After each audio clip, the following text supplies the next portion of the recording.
প্রিয় শিক্ষার্থীবৃন্দ, স্বাগতম। অনলাইন ক্লাসে তোমাদেরকে শুভেচ্ছা জানাচ্ছি। আমি হাসিনা সুলতানা জাহান। তোমাদের আজকের বিষয় হলো কোষচক্র। জীবদেহের সকল কোষই পূর্বে বিদ্যমান কোনো কোষের বিভাজনের ফলে সৃষ্টি হয়। একটি কোষের সৃষ্টি, তার বৃদ্ধি এবং পুনরায় নিজে বিভাজিত হয়।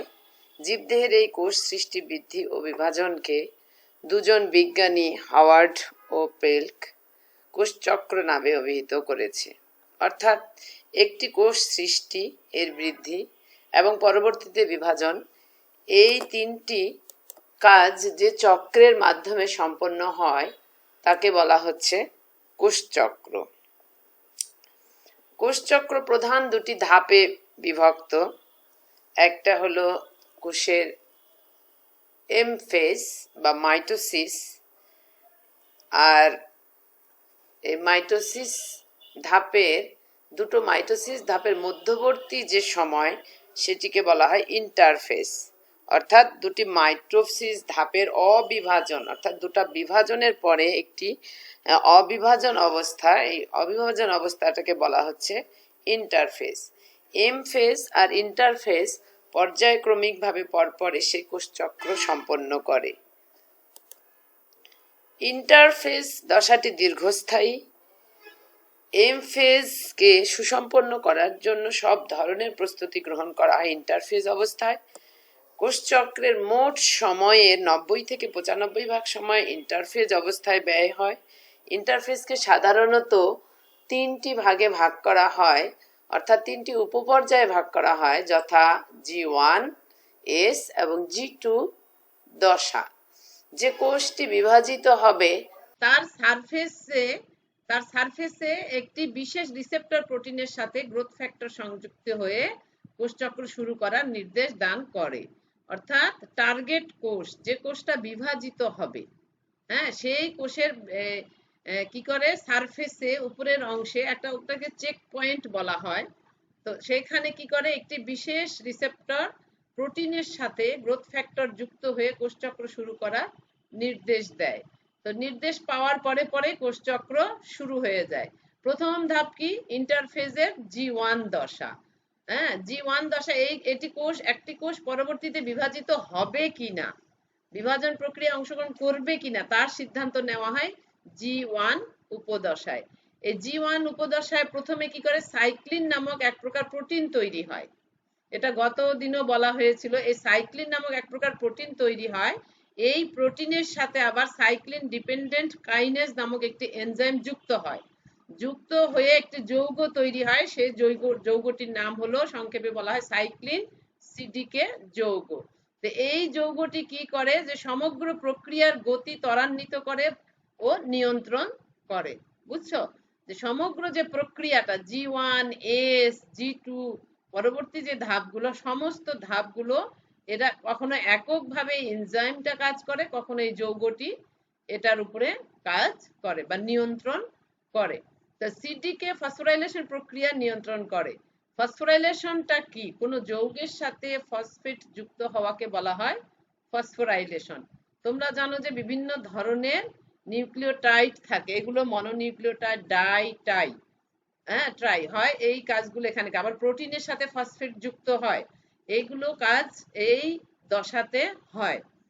তো এ সময় প্রয়োজনীয় অন্যান্য প্রোটিন, আরএনএ এবং ডিএনএ অনুলিপনের সকল উপাদান এখানে তৈরি হয়। পরের ধাপে আমি গত ক্লাসে বলেছিলাম যে G1 এর প্রথম কাজ হলো কি, যে ডিএনএ রেপ্লিকেশনের জন্য যাবতীয় প্রোটিন, এনজাইম, নিউক্লিওটাইড এগুলো তৈরি করে এবং বিভিন্ন আরএনএও এখানে সংশ্লেষিত হয়।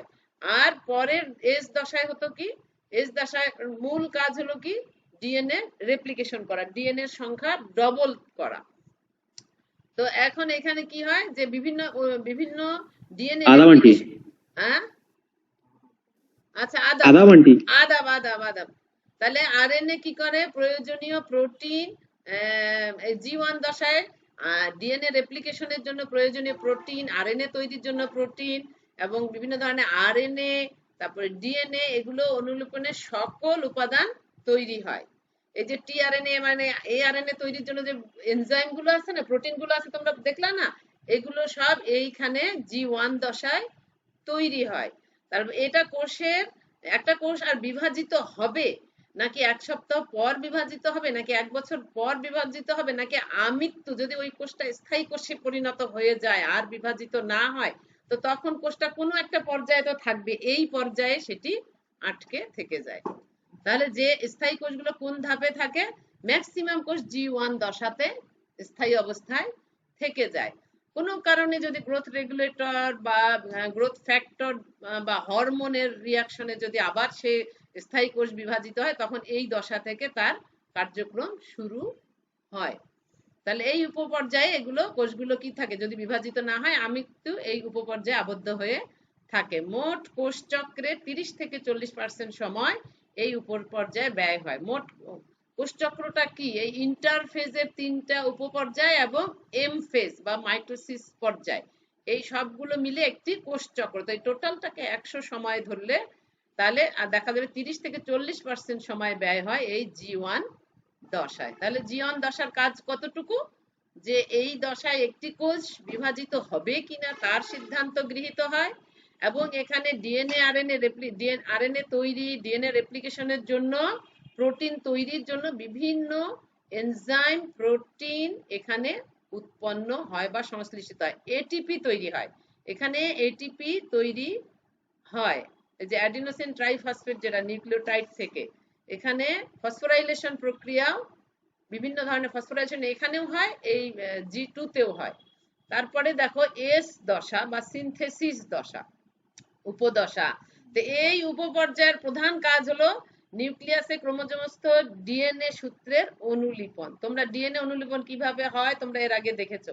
তো এই পর্যায়ে ডিএনএ এর অনুলিপন হয়। তারপরে কি পরবর্তী উপপর্যায়ে প্রবেশের আগেই ডিএনএ অনুলিপন সম্পন্ন হয়ে যায়। এখানে এই সময়টুকু জুড়ে কি হয়, ডিএনএ অনুলিপন সম্পন্ন হয়। এই সময়ে মোট ব্যয় হয় কতটুকু, টোটাল কোষ চক্রের যে সময় তার 30 থেকে 50 ভাগ সময় এস দশায় ব্যয় হয়। G2 দশা, G2 দশাটা কি, এটি হলো এম ফেজ এর প্রবেশ করার প্রস্তুতি পর্যায়। এখানকার মূল কাজ কি, যে বিভাজনে যে প্রবেশ করবে তার প্রস্তুতি চলে এখানে। এই উপপর্যায়ের প্রধান কাজ হলো মাইক্রোটিউবিউল গঠনকারী পদার্থ সংশ্লেষণ। কেন মাইক্রোটিউবিউল গঠনকারী পদার্থ বা প্রোটিন এখানে তৈরি হবে, মাইক্রোটিউবিউল কিন্তু প্রোটিনের গঠন। তোমরা মাইক্রোটিউবিউল পড়ছিলে না, কতগুলো অনুসূত্র, কোষীয় কঙ্কাল বলা হয়। তো এই মাইক্রোটিউবিউল উদ্ভিদের ক্ষেত্রে এই মাইক্রোটিউবিউল গুলো স্পিন্ডল যন্ত্র বা স্পিন্ডল তন্তু তৈরি করে।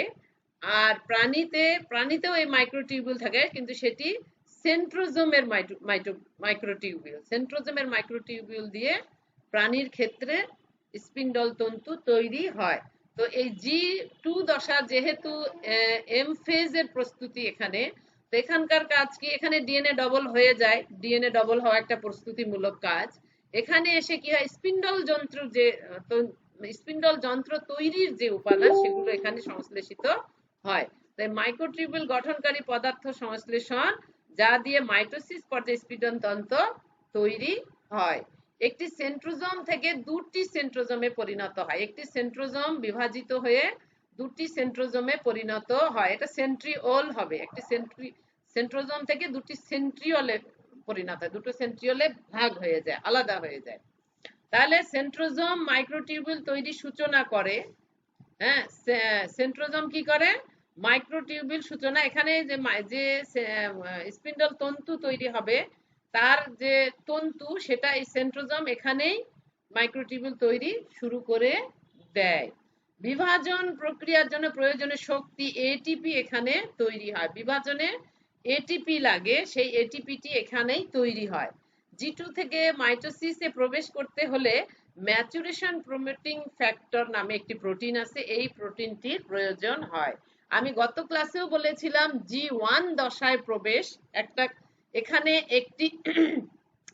একটি উদ্দীপক লাগে, এখানে একটি কি সিগন্যাল লাগে, যে কোষ চক্রে প্রবেশে প্রথম যে উপপর্যায় G1, এখানে একটি সিগন্যাল লাগবে, সেই সিগন্যালটা একটা রিসেপ্টর প্রোটিন থাকে, সিগন্যালটা গ্রহণ করে, করার পরে কোষটা বিভাজিত হবে কিনা তার নির্দেশ সেখান থেকে পায়, পেয়ে G1 এর কাজ শুরু হয়ে যায়। ঠিক আছে, তারপরে G1 থেকে যে S দশা অর্থাৎ প্রোটিন তৈরি হবে তারও একটা সিগন্যাল লাগে, সেই সিগন্যালটা কে করে, এই যে সাইক্লিন ডিপেন্ডেন্ট কাইনেস, এটার নির্দেশে এটাও হয়। আবার এইটাকে G2 তে, GS থেকে G2 তে প্রবেশ, এটাও কিন্তু এই সাইক্লিন ডিপেন্ডেন্ট কাইনেস এই এনজাইমের কার্যকারিতা এই উপদশায় প্রবেশ করে। কিন্তু G2 থেকে যখন মাইটোসিস দশায় প্রবেশ করবে তখন দরকার তোমার ম্যাচুরেশন প্রমোটিং ফ্যাক্টর, যেটাকে সংক্ষেপে বলা হয় MPF। এটি একটি প্রোটিন, এই প্রোটিনটার প্রয়োজন হয়। কিছু সংখ্যক কোষ G2 উপপর্যায়ে এসেও আটকা পড়ে যায়। এ পর্যন্ত সবকিছু হওয়ার পরে এই G2 তে এসে আটকা পড়ে যায়, এই যে সঠিক নির্দেশ না পাওয়ার কারণে এটি M পর্যায়ে আর প্রবেশ করে না। আচ্ছা, আর কখন এরা বিভাজন হয়েছে, মোট সময় 10 থেকে 20 ভাগ সময় এই উপপর্যায়ে ব্যয় হয়। ঠিক আছে, এখানে অনেক কম সময় লাগে। এখানে আরো কিছু কাজ হয়, যেমন কোষটি আয়তনে বড় হয় এবং নিউক্লিয়াসটিও আয়তনে বড় হয়, কোষের যে অন্যান্য অঙ্গাণুগুলো আছে সাইটোপ্লাজমীয় অঙ্গাণুগুলো সেগুলোর সংখ্যা বৃদ্ধি ঘটে, সেগুলোরও সংখ্যা বৃদ্ধি হয়, সেগুলোও বাড়ে। এই যে সেন্ট্রোজোম যেমন 1টা থেকে 2টা হয়, অন্যান্য কোষীয় উপাদানগুলিও বেড়ে যায় এই G2 অবস্থায়। তাহলে দেখো G1 থেকে S উপপর্যায় এবং S উপপর্যায় থেকে G2 তে স্থানান্তরের জন্য CDK সাইক্লিন ডিপেন্ডেন্ট কাইনেস প্রোটিনের অ্যাক্টিভেশন প্রয়োজন হয়, কিন্তু G2 থেকে M এ প্রবেশটার জন্য দরকার হয় MPF প্রোটিনের অ্যাক্টিভেশন। ঠিক আছে, এখন আমরা চলে যাই, এখানে একটা সেল সাইকেলের একটা চিত্র দেওয়া আছে, একটা কোষ চক্রের চিত্র। দেখো এটা যদি আমরা ইন্টারফেসটা দেখি, ইন্টারফেস পর্যায়টা দেখি, প্রথমটা হলো কি G1 ফেজ, তারপরে হলো S ফেজ, এখানে মূল কাজগুলো দেওয়া আছে, ডিএনএ রেপ্লিকেশন, তারপরে G2 ফেজ, এখানে হচ্ছে প্রিপারেশন ফর মাইটোসিস, মাইটোসিসের জন্য প্রস্তুতি, আর এইখানে দেখো সেল গ্রোথ, সেলটার সব দিক থেকে এখানে বিভিন্ন ধরনের সংশ্লেষণ গুলো হয়ে সেলটি আকারে আয়তনে বড় হয়। আর যে ধাপ হলো সেল ডিভিশন ধাপ, সেল ডিভিশন ধাপটাকে আবার দুভাগে ভাগ করতেছে, একটা হচ্ছে মাইটোসিস আর সাইটোকাইনোসিস। আমরা গত ক্লাসে এগুলো নিয়ে আলোচনা করছি, এখানে আর সময় নষ্ট করি না। মাইটোসিসটা আবার কত প্রোফেজ, মেটাফেজ, অ্যানাফেজ, টেলোফেজ, এগুলোকে বলা হয় ক্যারিওকাইনেসিস, তাই না? আর এটাকে বলা হচ্ছে সাইটোকাইনেসিস। তাহলে আমরা একটা সেল সাইকেলের যে ইন্টারফেস ধাপ সেখানে কি কি হয় উপপর্যায়গুলো দেখলাম। এখন আমরা ইন্টারফেস ধাপের আমরা গুরুত্ব দেখি, ইন্টারফেস হওয়ার প্রয়োজনটা কি, কেন হয়। ইন্টারফেস একটা অতীব গুরুত্বপূর্ণ পর্যায়, এই পর্যায়ে কোষটি পরবর্তী কোষ বিভাজনে অংশগ্রহণ করবে কিনা তার সিদ্ধান্ত এখানেই নেওয়া হয় বা এখান থেকে সেটি ঠিক করা হয়। পরবর্তী কোষ বিভাজনের জন্য প্রোটিন, আরএনএ, ডিএনএ এগুলো অনুলিপনের সকল উপাদান এখানে তৈরি হয়। তারপরে ডিএনএ অনুলিপন এই পর্যায়েই হয়। কোষ বিভাজনের প্রয়োজনীয় স্পিন্ডল তন্তু তৈরির জন্য যে মাইক্রোটিউবিউল এখানেই সৃষ্টি হয়। তারপর কোষ বিভাজনের জন্য যে প্রয়োজনীয় শক্তি অর্থাৎ এটিপি এই ইন্টারফেস পর্যায়ে এসে তৈরি হয়। ইন্টারফেস পর্যায়ে না থাকলে বিভাজন পর্যায় সম্পন্ন হবে না। এগুলো ডিএনএ যদি ডবল না হয় তাহলে সেখানে কোষ বিভাজন হবেই না, হয়ে কোনো লাভও হবে না। আচ্ছা, তাহলে এই পর্যায়টা না হলে কোষ বিভাজন পর্যায় সম্পন্ন হবে না, বিভাজন প্রক্রিয়া না হলে কোষের সংখ্যা বৃদ্ধি হবে না, কোষের সংখ্যা বৃদ্ধি না হলে একটা জীবের পূর্ণাঙ্গ গঠন হবে না। আমরা কি জানি যে একটা কোষ থেকে ক্রমে বিভাজনের মাধ্যমে সম্পূর্ণ একটা জীবের বিকাশ ও বৃদ্ধি ঘটে, তো পূর্ণাঙ্গ গঠন হবে না, বিকাশ হবে না, অর্থাৎ নতুন জীব সৃষ্টি হবে না। তাহলে ইন্টারফেসটা কতখানি গুরুত্বপূর্ণ। আচ্ছা, এবার আমরা দেখি কোষ চক্রের দরকার কি। আচ্ছা থাক, আচ্ছা থাক, সমস্যা নেই। আচ্ছা দেখো এবার জীবের জীবনে কোষ চক্রের প্রয়োজনীয়তা কি, ওই একই অবস্থা। দেখো ইন্টারফেজ ও মাইটোটিক, এই দুটো মিলে বলা হচ্ছে কি কোষ চক্র। তাহলে কোষ চক্র না হলে এককোষী বা বহুকোষী কোনো জীবেরই বংশ বৃদ্ধি হবে না, তাই না? এককোষী জীবের কি, এককোষী জীবের ওই কোষটাই জনন কোষ হিসেবে কাজ করে, এবং ও দুটো কি হয় একত্রিত হয়ে জাইগোট হয়, জাইগোটে এসে যখনই কোষ বিভাজন হয় তখন সেখান থেকে আবার পুনরায় কি হয় দুটো দুটো জনন কোষ তৈরি হয়। জাইগোট থেকে জাইগোটটি বিভাজিত হয়ে হয়ে আবার কি হয় সেখান থেকে পূর্ণাঙ্গ জীবের সৃষ্টি হয়। বহুকোষীর ক্ষেত্রেও তাই, জাইগোটে যখনই মিয়োসিস, জাইগোট যখনই হলো, জাইগোটে যদি মাইটোসিস না হয় তাহলে কি হবে, বা কোষচক্র সম্পন্ন না হয়, তাহলে সেখানে জীবের বৃদ্ধি বিকাশ কোনোটাই হবে না। আচ্ছা, কোষচক্রের ইন্টারফেসের প্রস্তুতির কারণে মাইটোসিস হয়, আর মাইটোসিস বহুকোষী জীবের বৃদ্ধি ও বিকাশ ঘটায়, প্রজনন অঙ্গ তৈরি করে, ক্ষয়পূরণ করে। এগুলো সবই তোমাদের জানা কথা। প্রতিটি জীবের স্বাভাবিক কোষচক্র ওই জীবের স্বাভাবিক বৃদ্ধি সম্পন্ন করে, কিন্তু এটা যদি আবার অস্বাভাবিক হয় বা অনিয়ন্ত্রিত হয় তখন কিন্তু জীবদের স্বাভাবিক বৃদ্ধি ও বিকাশ ব্যাহত হয়। তোমরা জানো যে অনিয়ন্ত্রিত কোষ বিভাজনের ফলে কি সৃষ্টি হয়, ক্যান্সার বা টিউমার তৈরি হয়। নেক্সটে চলে যাই আমরা। আচ্ছা, এখানে আমরা দেখি কি আছে, এম ফেজ। তাহলে আমরা এ পর্যন্ত পড়লাম ইন্টারফেজ, তাই না? কোষচক্রের যে প্রথম পর্যায়, এটা ছিল প্রধানত দুই ভাগে ভাগ করা ছিল, একটা হলো ইন্টারফেজ আর একটা হলো এম ফেজ বা মাইটোসিস। এতক্ষণ আমরা ইন্টারফেজ পড়লাম। ইন্টারফেজ কাকে বলে, ইন্টারফেজের কয়টি উপপর্যায়, সেগুলোতে কি অ্যাক্টিভিটিস হয়, ইন্টারফেজের গুরুত্ব পড়লাম। এবার আমরা চলে আসি এম ফেজ বা মাইটোসিসে। মাইটোসিসটা কি, কোষ চক্র জি2 ফেজ থেকে মাইটোসিস বা বিভাজন পর্যায়ে প্রবেশ করে। কিসের প্রভাবে, কিসের প্রভাবে, এমপিএফ এর প্রভাবে। একটি জটিল প্রক্রিয়ায় নিউক্লিয়াসের বিভাজন ও পুনর্গঠন, সাইটোপ্লাজমের নতুন দুই কোষে গমন, সেল মেমব্রেন এবং উদ্ভিদ কোষ কোষ প্রাচীরের গঠনের মাধ্যমে পূর্ণাঙ্গ দুটি অপত্য কোষ সৃষ্টির মধ্যে দিয়ে এম ফেজ সমাপ্ত হয়। এখানে অনেকগুলো কথা বলছে, কি কি দেখো, যে জটিল একটা প্রক্রিয়ার মাধ্যমে প্রথমে নিউক্লিয়াসের বিভাজন হয় ও পুনর্গঠন হয়, তারপরে সাইটোপ্লাজম নতুন দুই কোষে গমন, যে সাইটোপ্লাজমটা থাকে প্রথমে নিউক্লিয়াস দুই ভাগে ভাগ হয়ে গেলে সাইটোপ্লাজম গুলো দুই ভাগে ভাগ হয়ে যায়, অর্থাৎ দুই সমানভাবে দুই কোষে প্রবেশ করে। তারপরে হচ্ছে কি সেল মেমব্রেন এবং উদ্ভিদ কোষে কোষ প্রাচীর গঠন। এরপরে শুধু যে সাইটোপ্লাজম দুই ভাগে ভাগ হয় তা না, সেল মেমব্রেন বা প্লাজমা মেমব্রেন তো তৈরি হতে হবে, আর উদ্ভিদ কোষের ক্ষেত্রে কোষ প্রাচীর গঠন হতে হবে। এগুলোর মাধ্যমে পূর্ণাঙ্গ দুটি অপত্য কোষ সৃষ্টির মধ্য দিয়ে এম ফেজ সমাপ্ত হয়। একটা এম ফেজ বা মাইটোসিসের সম্পূর্ণ কি কি তিনটি ধাপে সবগুলো এখানে বর্ণনা করা আছে। আচ্ছা, কোষ চক্রের মোট সময়ের 5 থেকে 10 ভাগ সময় ব্যয় হয় মাইটোটিক ফেজের জন্য। তাহলে দেখো জি2 দশাতেও কিন্তু 5 থেকে 10 সময় ছিল, এখানেও 5 থেকে 10, কত কম সময় লাগে এই বিভাজনে। আচ্ছা, স্তন্যপায়ীদের কোষ চক্র মাইটোটিক দশা 1 থেকে 1.5 ঘন্টা স্থায়ী হয়। এভাবেই ইন্টারফেজ, তারপরে এম ফেজ, ইন্টারফেজ চক্রাকারে চলতে থাকে।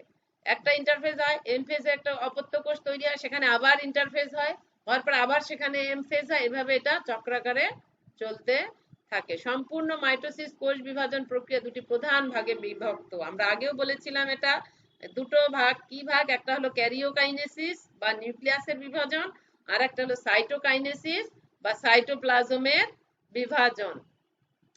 ইন্টারফেজ ও এম ফেজের মধ্যে কিছু পার্থক্য রয়েছে। ইন্টারফেজে কোষ বিভাজনের প্রস্তুতি চলে, এখানে কোষ বিভাজন হয় না, কিন্তু এখানে শুধু কোষ বিভাজনের প্রস্তুতি চলে। আর এটাতে কি হয়, প্রকৃত যে বিভাজন এটাতেই এম ফেজেই হয়।